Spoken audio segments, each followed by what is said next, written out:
বলছে ভিডিও করা যাবে? উঠবে না তো? উঠবে তো, উঠবে। তো বন্ধুরা, তো কিছু কথা শেয়ার করতে আসলাম আর কি, মানে যেটা শেয়ার না করে আর পাচ্ছি না। কি ব্যাপার? তো আমি আজকে যেটা বলতে চাচ্ছি আর কি, মানে থ্যালাসেমিয়ার ব্যাপারে কিছু মানে কথা বলতে যাচ্ছি আর কি। তো তোমরা অবশ্যই জানো যে আমার বড় ছেলে থ্যালাসেমিয়া মানে আছে আর কি, ইবিটা থ্যালাসেমিয়া।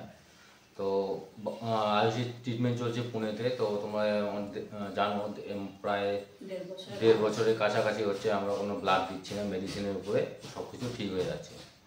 তো আমাদের এই ভিডিও দেখে অনেক লোকে আমাদের সঙ্গে কন্ট্যাক্ট করতে চাচ্ছে যে কীভাবে কন্ট্যাক্ট করব, মানে আমাদের ফোন নাম্বার থেকে শুরু করে অনেক কিছু মানে খোঁজাখুঁজি করে পাচ্ছে না আর কি। প্রত্যেক দিন অনেক ফোন আসে, মানে কোথা থেকে নাম্বার ওরা কালেক্ট করে আমাদের সাথে কথা বলে মানে ফোন করে জিজ্ঞাসা করে কোথায় যাবো, কীভাবে কী করব।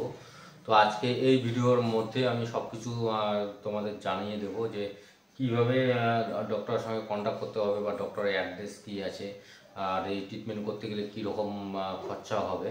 তো সব বিষয়ে মানে যেগুলো আমাদের ফোন করে আর কি জিজ্ঞাসা করে। এমনও হয়তো হতে পারে কেউ হয়তো ফোন নাম্বার খুঁজছে, খুব ইমার্জেন্সি পাচ্ছে না। আবার এমনও হতে পারে যে আমাদের সাথে কন্ট্যাক্ট করতে যাচ্ছে কিন্তু কীভাবে করবে বুঝতেও পারছে না, ফোন করবে কিনা সেটাও বুঝতে পারছে না, যে কি ভাববো না ভাববো। তো দেখো, সব ব্যাপারে সিরিয়াস না হলেও আমরা এই ব্যাপারটাতে কিন্তু বড্ড বেশি সিরিয়াস। যে আমাদের হাজার কাজ করলেও যেই মা বাবা যখন যেরকমভাবে আমাদের যেই অবস্থা থাকুক, রাত্রি 12টা নয় 1টা নয় যখন ফোন করে আমরা তখন কিন্তু তাদেরকে ইনফরমেশন দিই, কারণ এটা কিন্তু ছেলে খেলার ব্যাপার নয়, এটা একটা সিরিয়াস ব্যাপার। আর আমরা যেহেতু এটার উপর দিয়ে গেছি, তো আমরা জানি এক একটা মা বাবার মনের অবস্থা কি হয়। তো সেই জন্য আমরা কিন্তু যথাযথভাবে চেষ্টা করি সময় দেওয়ার। তারপরেও ও বলছিল যে নাম্বার হয়তো অনেকে খুঁজে পাচ্ছে না, প্রত্যেকদিন যেহেতু এত কল মেসেজ আসছে, তাহলে একটা ভিডিও করে আমরা নাম্বারটা দিয়ে দিই, যাতে আমাদের সাথে কন্ট্যাক্ট করে শুধুমাত্র এই ব্যাপারটা নিয়ে, থ্যালাসেমিয়া ব্যাপারটা নিয়ে কন্ট্যাক্ট করতে পারে। প্রথমে হোয়াটসঅ্যাপ করবে যে থ্যালাসেমিয়ার ব্যাপারে জানতে চাই, তখন আমরা তোমাদের সাথে কন্ট্যাক্ট করে নেব। তো এই ব্যাপারেই ও বলবে আজকে। এই থ্যালাসেমিয়াটা, তো কেউ কেউ হয়তো এই থ্যালাসেমিয়া সম্পর্কে জানে, অথবা কেউ কেউ হয়তো এই থ্যালাসেমিয়া সম্পর্কে জানে না। যেমন আমরা বিয়ের আগে এই থ্যালাসেমিয়া রোগটা কী জিনিস সেটা সম্পর্কে আমরা জানিনি আর কি। তো আমাদের যখন প্রথম সন্তান হয় আয়ুষ, তারপর থেকে আমরা বুঝতে পারি যে থ্যালাসেমিয়া নামে কোনো একটা রোগ আছে পৃথিবীতে। হয়তো অনেকেই জানো, হয়তো অনেকেই জানে না, কারণ যারা যারা আমাদের ফোন করছে মানে তারা কোনোদিনও জানে, ওরাও মানে সর্বপ্রথম শুনছে যে থ্যালাসেমিয়া নামে কোনো একটা রোগ, যেই রোগে ব্লাড কমে যায় আর কি শরীরে। অনেক লোকে জানে না। তো এই ভিডিওটা সবার সামনে মানে একটু তোমরা যদি পারো তো দয়া করে শেয়ার করে দিও, কারণ সে তোমাদের শেয়ারে অনেকজনের আর কি হেল্প হবে আর কি। তো সর্বপ্রথম এই থ্যালাসেমিয়া রোগটা বিয়ের আগে টেস্ট করার প্রয়োজন, দুই কাপলের প্রয়োজন, কারণ দুজনের যদি বংশগত যদি থ্যালাসেমিয়া যদি এফেক্টেড থাকে আর কি, তাহলে স্বাভাবিকভাবে তাদের বিয়ে না করাটাই ভালো। কিন্তু তারপরে বিয়ে করলেও কোনো অসুবিধা নেই, এখন অনেক টেস্ট আছে, টেস্টের সিবিএস টেস্ট আছে, সেই টেস্টের মাধ্যমে বোঝা যাবে যে বেবির থ্যালাসেমিয়া রোগ আছে কি নাই, সে ক্যারিয়ার না তার সে মেজর। এটা সিবিএস টেস্টের মাধ্যমে বোঝা যাবে। কিন্তু একটু সমস্যা হয়, মানে প্রথম সন্তান থাকতেও পারে বা নাও থাকতে পারে, মানে ওটা সেটা কপালের উপর নির্ধারণ করে, কোনো মেডিসিনের দ্বারা এটাকে করা সম্ভব না আর কি, যে হবে না বা বাচ্চা নেওয়ার আগে করলাম। তো না, এটা সরকারি হসপিটালে টোটালি বিনামূল্যে সেটা থ্যালাসেমিয়া রোগের টেস্ট হয় আর কি, যেটা আমরা কোনোদিনও জানিনি, কারণ জানলে সেটা আমরা করতাম। আর বর্তমানে দেখছি যে এই জিনিসটা মানে অতিরিক্ত মানে ছড়িয়ে যাচ্ছে, আমাদের এইদিকেও অনেক অনেক পেশেন্ট আছে আর কি। তো আমাদের সেদিন আমি রান্না করছিলাম, আমি একটু কাজে ব্যস্ত ছিলাম, তো মোবাইলে ফোনের উপর ফোন ঢুকিয়ে যাচ্ছে। তো মোবাইলটা আমার সাইডে ছিল, তারপরে মোবাইলটা আমি কে এতবার ফোন করছি, কারণ শ্যুটও করছিলাম সেই সময়টা। তারপর হোয়াটসঅ্যাপে দেখলাম যে একজন মা বললো যে ওনার বাচ্চার 5 মাস বয়স, 5 মাসে অলরেডি একবার উনি ব্লাড দিয়ে দিয়েছে। তো এখন কি করবে সেটা উনি ভেবে পাচ্ছে না। এখনো আমার সাথে কথা হলো, এখনো কথা হলো? হ্যাঁ এখনো কথা হলো। আরেকজন ঘোষণা থেকে কল করেছে, উনি সবসময় ফোন করেন আর কি। তো এই সমস্যাগুলো হচ্ছে যে আমার নাম্বারটা অনেক কষ্ট করে নাকি খুঁজে পেয়েছে, খুঁজে পাওয়ার পর আমাকে মানে কল করেছে। তো আমি বলছিলাম মানে যেটা হয় আর কি, স্বাভাবিক তো সবসময় তো কল ধরাটা সম্ভব না, কারণ আমরা যেহেতু কাজ মানে ভিডিও শ্যুটের মাধ্যমে থাকি, আর এই মোবাইলে তারপরেও আমরা ধরি যখন দেখি যে ওই থ্যালাসেমিয়া রোগের ব্যাপারে যখন হয় রোগের ব্যাপারে, তখন আমি সঙ্গে সঙ্গে সেটা ফর্মটা রিসিভ করার চেষ্টা করি, কিন্তু সেটা হোয়াটসঅ্যাপে মেসেজ করতে হবে। তো যাতে আমাকে ফোন করার প্রয়োজন না হয়, যাতে সব ডিটেলস যাতে ওই ভিডিওর মাধ্যমে পেয়ে যায়, সেই জন্য আমি এখানে ভিডিও করতে আছি, যাতে সবারই সুবিধা হয়। আমি এখানে ডক্টরের নাম্বার দিয়ে দেবো, সব কিছু নাম্বার দিয়ে দেবো, কোথায় অ্যাড্রেস, কীভাবে যাবে, কী করবে, সব অ্যাড্রেস দিয়ে দেবো। তো তো দেখতে থাকো। তো সর্বপ্রথমে গুগলে যেতে হবে। গুগলে গিয়ে সার্চ করতে লাগবে ডক্টর বিজয় রামানন যশোদা হেমাটোলজিস্ট ক্লিনিক। তো এটা লিখেই সার্চ করলে চলে আসবে, দেখুন নিচে লেখাই আছে। তো সার্চ করার পর সঙ্গে সঙ্গে এই পেজটা খুলে যাবে। তো এই পেজটা দেখুন, এই যে লোগোটা, এই যে ইনি হয়েছেন সেই ডক্টর বিজয় রামানন, তার পিকচার এখানে।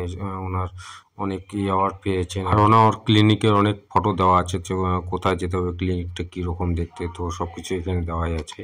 তোমাদের যাতে ডক্টরকে চিনতে কোনো অসুবিধা না হয় তার জন্য আমি তার ফটো দিয়ে দিয়েছি, তাদের মানে অন্য জায়গায় যাতে আপনার যেতে না হয়। আর দেখো এখানে কলের চিহ্নটা যেটা আছে, এখানে টিপলে সঙ্গে সঙ্গে কল, মানে নাম্বারে কল লেগে যাবে। আর এখানে অ্যাড্রেস দেওয়া আছে মঙ্গলমূর্তি কমপ্লেক্স 109 ফার্স্ট ফ্লোর, হীরাবাগ চক, লোকমান্য বাল গঙ্গাধর তিলক রোড, পুনে, মহারাষ্ট্র। আর দেখো নিচে 0750 দিয়ে যে নাম্বারটা শুরু, সেটাই হচ্ছে ফোন নম্বর। আর যে অ্যাড্রেসটা আছে এটাই উবেরে দিলে সঙ্গে সঙ্গে ওই জায়গায় নিয়ে যাবে। ফোন করে জিজ্ঞাসা করে যে দাদাভাই এটার ব্যাপারে কত টাকা খরচা হতে পারে, কি হতে পারে। তো এই মানে খরচা সম্পর্কে আমি এখানে বলে দেবো। আর ব্যাপারটা হয়েছে, যাতে আমি তো ডক্টরের নাম্বার সব কিছু দিয়ে দিলাম, তারপরে যদি কোনো অসুবিধা হয় আমাদের হোয়াটসঅ্যাপ নাম্বার আছে, এই যে যেটা জানো আমাদের বুকিং নাম্বার, সেটা হোয়াটসঅ্যাপ নাম্বার। সেই নাম্বারে আমাকে হোয়াটসঅ্যাপ করবেন যে আমি থ্যালাসেমিয়া পেশেন্টের ব্যাপারে, যে আমি থ্যালাসেমিয়া পেশেন্টের মা হোক বা বাবা হোক, যে আমি কিছু জিনিস কথা আপনাদের সঙ্গে জানতে চাই, সেটা যদি আমাদের মানে হোয়াটসঅ্যাপ করতে চাও তাহলে অসুবিধা নেই, হোয়াটসঅ্যাপ করতে পারো, আমরা রিপ্লাই দিয়ে দেবো, মানে বা আমি কল করে নেব। তো যেটা মানে বলছি আর কি, রোগটা সম্পর্কে যে খরচা কীরকম। তো এটা রোগের প্রথম অবস্থায় টেস্ট বাবদ প্রথম অবস্থায় প্রায় 1 লাখ টাকা ধরে রাখো। তো যাতায়াত থেকে শুরু করে সেখানে মেডিসিন টেস্ট, তারপরে যা সমস্ত কিছু লাগে। যাতায়াতটা ছাড়িয়ে দাও, কারণ প্রথম অবস্থায় টেস্ট দেয়, মেডিসিন দেয়, ইনজেকশন থাকে। আমাদের তো 1 লাখ টাকার উপরে খরচা। 6 মাসের মেডিসিন, হ্যাঁ 6 মাসের মেডিসিন, 4 মাসে প্রথমে 4 মাসে। তো 1 লাখ টাকার উপরে খরচা হবে, সেটা মোটামুটি 1 লাখ টাকার উপরে খরচা হবে। আর প্রত্যেক মাসে যখন ওখান থেকে আসবে, যদি পেশেন্টের 1 মাসে যদি পেশেন্ট যদি মোটামুটি ইয়ে হয় আর কি, মানে কি সুস্থ হয় আর কি, না 1 মাস, মানে আমাদের যেটা হয়েছিল 1 মাসের মধ্যে আমাদের, সেটা আমাদের মানে ইয়ে থেকে বলছি, অভিজ্ঞতা থেকে বলছি, আমি তো আদার্স লোকের দেখিনি, তো আমাদের অভিজ্ঞতা থেকে বলছি, যদি 1 মাসে যদি ব্লাড দেওয়া বন্ধ হয়, তো ধরে নেন প্রত্যেক মাসে 10 থেকে 12 হাজার টাকা এরকম টাকার মধ্যে মেডিসিন থাকে আর কি। প্রত্যেক মাসে এত টাকার 10 থেকে 12 হাজার টাকার মেডিসিন লাগবে। তো এটা বলে দিলাম। আর অ্যাড্রেসটা হয়েছে যে পুনে, এখান থেকে পুনে যেতে হবে। পুনে গেলে পুনে স্টেশন থেকে বেশি দূর না, 4 থেকে 5 কিলোমিটার। তো ওখান থেকে অবশ্যই অটো নিলে অটোর ভাড়াগুলো একটু বেশি চায়। তো সবার মোবাইলে উবের বা ওলা আছে, সেখান থেকে উবের বা ওলাতে যেই লোকেশনটা দেওয়া আছে, আমি স্ক্রিন রেকর্ডে আমি ভয়েস দিয়ে দিচ্ছি। তো সেই অ্যাড্রেসটা যখন দিবেন আর কি, তো এই অ্যাড্রেস দিলেই মানে সেম আপনাকে একদম যে মেডিসিন শপ যেখানে ডক্টর বসে তার সামনে নিয়ে নামিয়ে দেবে। আর ডক্টরের নাম্বার দেওয়া আছে, ওখান থেকে আপনারা কন্ট্যাক্ট করলে সব ডক্টর ওনারা সব কিছু বলে দেবে কোথা থেকে কোথায় যেতে হবে। তো আশা করি সব কিছু আমি বুঝাতে পেরেছি। তো আশা করি আমার এই ভিডিওটা তোমরা শেয়ার করে দেবে, যাতে সবার কাজে লাগে আর কি। আর যাদের কালকেও তো একজন ফোন করেছিল তোমাদের আত্মীয়। তো এই রোগটা অতিরিক্ত মানে বেড়ে যাচ্ছে, আর এই রোগটাকে কমানোর খুবই প্রয়োজন। তাই সবার যদি সহযোগিতা থাকে তাহলে এই রোগটা মানে কমবে। আর এই রোগটা কমানোর একটাই রাস্তা, যে সবার প্রথম মানে এই রোগটা সম্পর্কে জানতে হবে, যে থ্যালাসেমিয়া রোগটা কী। আর এটাকে মানে দুজন যারা কেরিয়ার, তারা যেন দুই কেরিয়ারের জন্য কোনোদিনও বিয়ে না করে। আর যদি বিয়ে করেও তাহলে বিয়ে না করে, প্রেম ভালোবাসা থাকলে, হ্যাঁ ওইটা যদি করেও, মানে যেটা যদি ভুলবশত যদি করে ফেলে ঠিক আছে, প্রেম থাকলে তো অসুবিধা নেই, করতে পারে, অসুবিধা নেই, কিন্তু টেস্ট করে যেন বাচ্চাটা নেয়, বেবিটা নেয়, তাহলে ভবিষ্যৎ জীবনে আর কোনো অসুবিধা হবে না। তো আজকের এই ভিডিওটা এই পর্যন্তই। নেক্সট ভিডিওতে তোমাদের সঙ্গে দেখা হচ্ছে।